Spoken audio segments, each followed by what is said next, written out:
أعوذ بالله من الشيطان الرجيم. بسم الله الرحمن الرحيم. الرحمن علم القرآن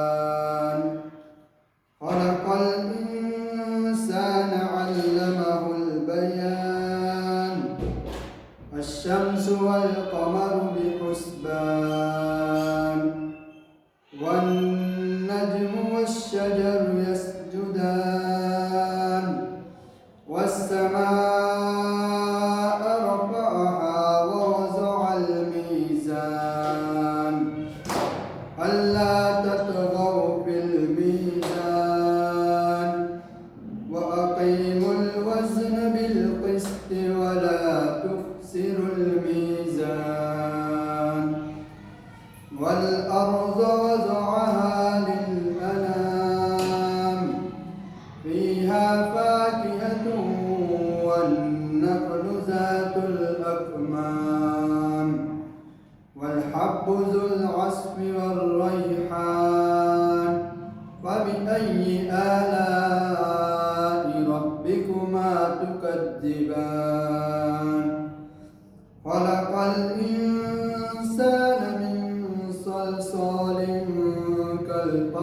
كالفخار وخلق الجان من مارج من نار فبأي آلاء ربكما تكذبان رب المشرقين ورب المغربين فبأي آلاء ربكما تكذبان مرج البحرين يلتقيان بينهما برزخ لا يبغيان فبأي آلاء ربكما تكذبان يخرج منهما اللؤلؤ والمرجان فبأي آلاء ربكما تكذبان وله الجوار المنشآت في البحر كالأعلام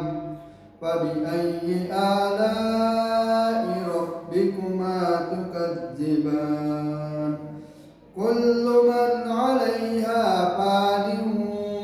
ويبقى وجه ربك ذو الجلال والإكرام فبأي آلاء ربكما